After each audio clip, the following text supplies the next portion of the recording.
নমস্কার বন্ধুরা, আজ আমরা জানব প্রাচীন ভারতের প্রশ্নোত্তর পর্ব 2। তো চলুন বেশি দেরি না করে শুরু করা যাক। প্রশ্ন নাম্বার 1, সিন্ধু সভ্যতার আবিষ্কার কবে হয়েছিল?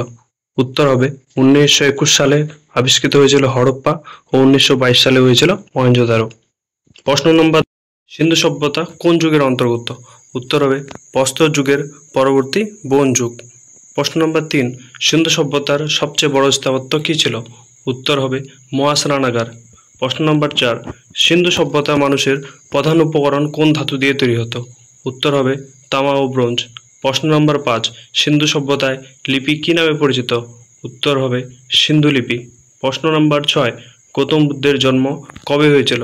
উত্তর হবে খ্রিস্টপূর্ব 563 সালে। প্রশ্ন নম্বর 7, গৌতম বুদ্ধের পিতার নাম কী ছিল? উত্তর হবে শুদ্ধোধন। প্রশ্ন নম্বর 8, গৌতম বুদ্ধের মায়ের নাম কী ছিল? উত্তর হবে মহামায়া। প্রশ্ন নম্বর 9, গৌতম বুদ্ধ কোথায় জ্ঞান লাভ করেছিলেন? উত্তর হবে বোধগয়া, যা বিহারে অবস্থিত।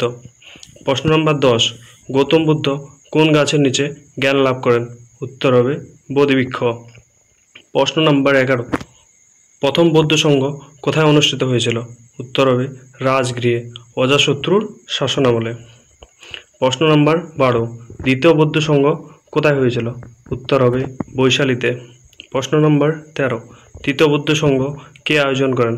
উত্তর হবে সম্রাট অশোক। 14 নম্বর প্রশ্ন, চতুর্থ বৌদ্ধ সংঘ কোথায় হয়েছিল? উত্তর হবে কাশ্মীরের কুণ্ডলবনে। প্রশ্ন নম্বর 15, মহাবীর কোন ধর্মের প্রতিষ্ঠাতা? উত্তর হবে জৈন ধর্ম।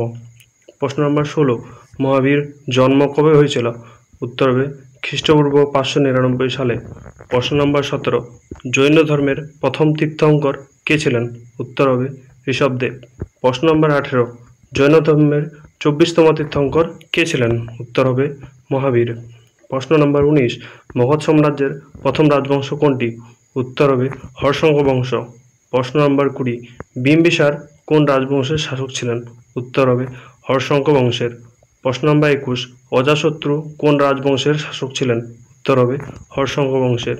প্রশ্ন নম্বর 22, নন্দ বংশের প্রতিষ্ঠাতা কে ছিলেন? উত্তর হবে মহাপদ্ম নন্দ। প্রশ্ন নম্বর 23, মৌর্য সাম্রাজ্যের প্রতিষ্ঠাতা কে ছিলেন? উত্তর হবে চন্দ্রগুপ্ত মৌর্য। প্রশ্ন নম্বর 24, চন্দ্রগুপ্ত মৌর্যের প্রধান উপদেষ্টা কে ছিলেন? উত্তর হবে চাণক্য বা কৌটিল্য। প্রশ্ন নম্বর 25, অশোক কলিঙ্গ যুদ্ধ কবে করেছিলেন? উত্তর হবে খ্রিস্টপূর্ব 261 সালে। তো বন্ধুরা, আপনাদের যদি এরকম প্রশ্ন উত্তর জানার আগ্রহ থাকে তাহলে অবশ্যই আমার এই চ্যানেলটিকে সাবস্ক্রাইব করতে ভুলবেন না। ধন্যবাদ।